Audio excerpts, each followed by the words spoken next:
Enquanto o pai saía ao vilarejo para comprar mantimentos, Luana decidiu terminar um brinquedo para surpreendê-lo. Uma lamparina caiu, o fogo se espalhou rápido pela madeira seca, e o que era lá virou inferno em segundos. Tentando escapar, Luana tropeçou.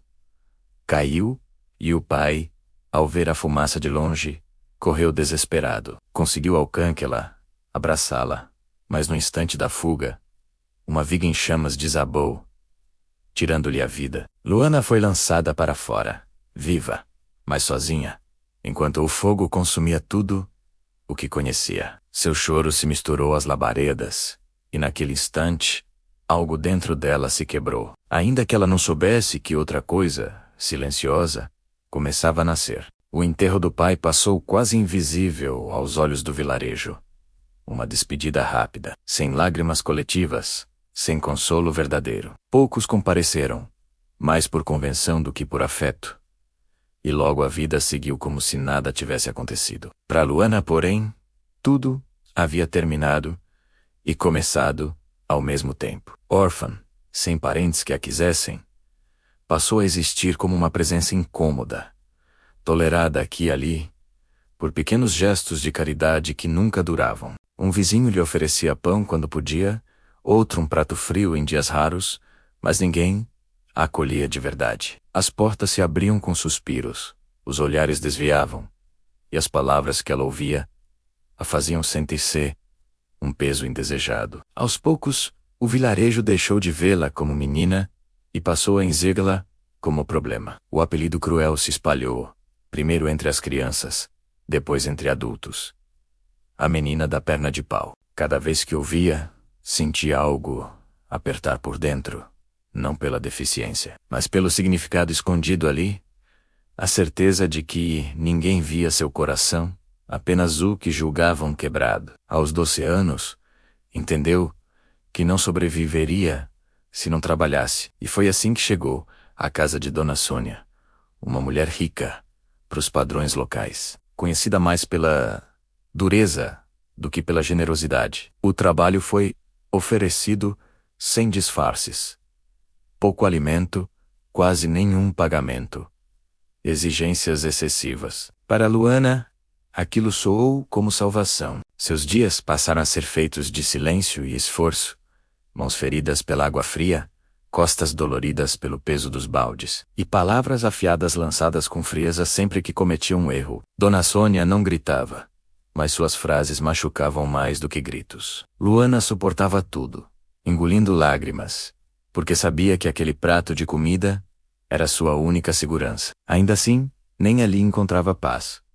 E fora da casa, a crueldade continuava, com zombarias, empurrões e risos, que reforçavam a sensação de não pertencer a lugar algum. Mesmo cercada por desprezo, havia algo que Luana se recusava a perder. A fé simples que aprendera com o pai seguia viva, como uma brasa, escondida sob cinzas. Não fazia orações longas, apenas sussurros sinceros enquanto caminhava pelos caminhos empoeirados, pedindo não por riqueza, mas por companhia, por não ser esquecida. E era essa chama que a mantinha de pé, quando tudo parecia ruir, até o dia em que, após deixar a casa de Dona Sônia humilhada e dispensada por um copo quebrado, carregando num pequeno saco o pouco que recebera, cruzou o caminho de um grupo de jovens que decidiram transformar sua miséria em diversão. Bastou um empurrão para que o saco caísse, a comida se espalhasse pela terra e as risadas ecoassem como facas. Luana recolheu o que pôde, ajoelhada, separando grãos sujos dos poucos limpos, sentindo não apenas fome, mas um cansaço profundo da alma. Seguiu sozinha até sua casinha, com o vento frio batendo no rosto, a perna de pau marcando o ritmo de sua caminhada, lembrando-lhe o pai a cada passo. Foi então que o inesperado aconteceu. No caminho, recostado numa pedra, encontrou um ancião de aparência frágil, rosto sulcado pelo tempo, olhar sereno demais para aquele mundo. Ele lhe falou com gentileza, pediu ajuda, confessou estar faminto. O pedido atingiu Luana como um teste silencioso. Ela, que quase não tinha nada, foi convidada a dividir o pouco que lhe restava. Por um instante, a dor falou mais alto, lembrando-lhe de tudo que perdera. Mas a voz do pai, guardada em seu coração, sussurrou que quem dá com amor nunca fica vazio. E ali, naquele momento simples e decisivo, algo começou a mudar, sem que ela percebesse. Luana convidou o ancião para sua casa. Partilhou o último punhado de arroz, o pedaço de pão, a água fresca. E juntos comeram em silêncio. Um silêncio que curava mais do que palavras. O velho observava como quem enxerga além da superfície. E quando ela lhe contou sua história, suas perdas e sua solidão, ele respondeu com uma certeza que a envolveu como um abraço invisível. Deus nunca a havia abandonado. Naquela noite, enquanto o ancião dormia, Luana permaneceu acordada. Movida por um impulso silencioso, pegou um pedaço de madeira e, lembrando-se das mãos do pai, esculpiu um bastão firme para o visitante. Ao amanhecer, o ancião encontrou o presente e se comoveu. Caminharam juntos por um trecho do caminho, até que, antes da despedida, ele pronunciou palavras que soaram estranhamente familiares, falando de fome saciada, de abrigo oferecido, de bondade vista por Deus. Então, diante dos olhos atônitos de Luana, uma luz o envolveu. Sua forma mudou, e ela compreendeu.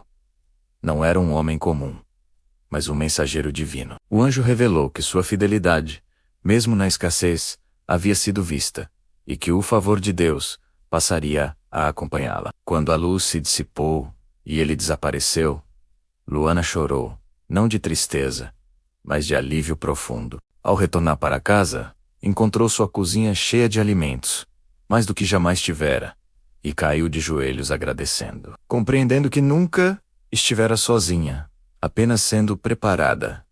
A partir daquele dia, algo em Luana mudou para sempre. Não era apenas a comida que agora via, mas uma força tranquila que iluminava seu olhar. Com o talento herdado do pai, passou a trabalhar a madeira com dedicação, criando peças belas e úteis, bastões firmes, utensílios simples e até próteses para outros que, como ela, carregavam marcas no corpo. O vilarejo, que antes a ignorava ou zombava, começou a enzergá-la com surpresa e respeito. Pessoas de longe vinham, com Hekla, encomendar seu trabalho, buscar não apenas objetos, mas a paz que ela transmitia. Com o tempo, ergueu seu próprio ateliê, sustentado por esforço, fé e perseverança. Anos depois encontrou um homem que a amou como ela era, vendo em sua perna de pau, não uma falha, mas um símbolo de coragem. Formaram uma família, um lar simples